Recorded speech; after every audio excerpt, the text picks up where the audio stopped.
Kripto merupakan bentuk aset digital yang diciptakan dan ditransaksikan menggunakan teknologi blockchain. Aset kripto marak ditransaksikan di dunia sejak tahun 2009.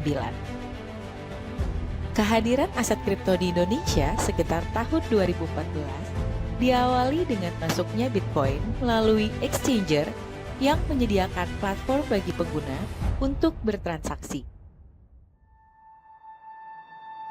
Nilai aset kripto yang terus naik ini menarik para minat investor untuk menjadikan aset kripto sebagai salah satu aset investasi. Pada mulanya, tidak ada kebijakan yang mengatur perdagangan aset kripto di Indonesia. Padahal, transaksi yang terjadi semakin meningkat. Di sisi lain, berbagai penawaran investasi ilegal dan robot trading berkedok aset kripto marak terjadi di masyarakat. Melihat fenomena tersebut, pemerintah melakukan rapat koordinasi lintas kementerian atau lembaga yang dikoordinir oleh Kementerian Koordinator Bidang Perekonomian. Hasil rapat menyepakati bahwa aset kripto di Indonesia dikategorikan sebagai komoditi dan diatur oleh Kementerian Perdagangan melalui Badan Pengawas Perdagangan Berjangka Komoditi atau BAPEPTI. Pengaturan terkait perdagangan aset kripto mengacu pada Permendak Nomor 99 Tahun 2018 tentang Kebijakan Umum Penyelenggaraan Perdagangan Aset Kripto atau Kripto Aset. Permendak ini kemudian diturunkan ke dalam peraturan-peraturan teknis.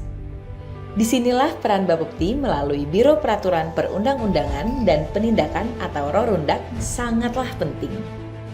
Untuk meningkatkan perlindungan kepada masyarakat serta memberikan kepastian berusaha, pemerintah membentuk ekosistem aset kripto atau SRO aset kripto yang terdiri dari bursa aset kripto, lembaga clearing aset kripto, dan tempat penyimpanan aset kripto.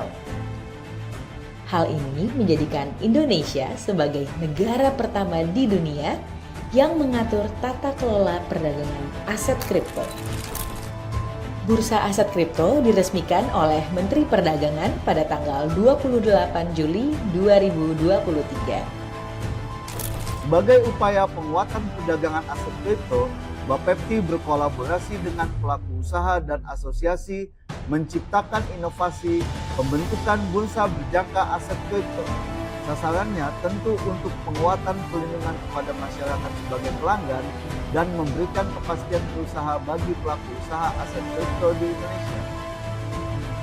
Inilah bentuk reformasi di bidang perdagangan aset kripto Indonesia yang dapat mendorong inovasi sebagai alternatif investasi serta berkontribusi pada penerimaan negara melalui pajak aset kripto.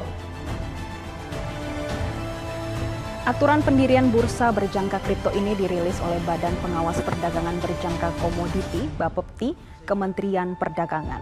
Bapepti kemudian menunjuk PT Bursa Komoditi Nusantara untuk pengelolaan bursa berjangka aset kripto.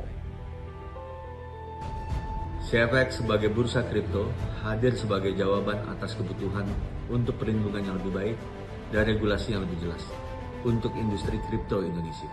Dengan komitmen pada integritas dan transparansi, bekerja sama dengan Bapepti dan sebagai perpanjangan tangan regulator, CFX bertekad menjadi pilar utama dalam pengembangan ekosistem aset digital yang aman dan inovatif di Indonesia.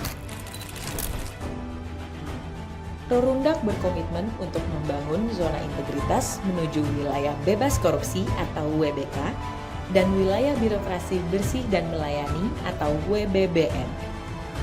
Rorundak melakukan perubahan dengan memperbaiki 6 area perubahan, di antaranya mentransformasi sistem dan mekanisme kerja organisasi serta mindset atau pola pikir dan culture set atau cara kerja individu ASN. Meningkatkan efisiensi dan efektivitas sistem, proses, dan prosedur kerja yang jelas, efektif, efisien, dan terukur. Meningkatkan profesionalisme SDM aparatur dengan penguatan transparansi dan akuntabilitas pengelolaan. Meningkatkan kapasitas dan akuntabilitas kinerja instansi pemerintah.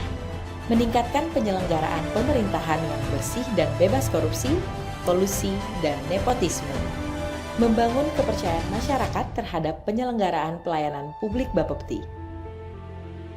Terima kasih atas dukungan bagi Biro Peraturan Perundang-undangan dan Penindakan, khususnya pada inovasi pembentukan Bursa Aset Kripto untuk mewujudkan ekosistem perdagangan pasar fisik aset kripto yang transparan, adil, dan independen.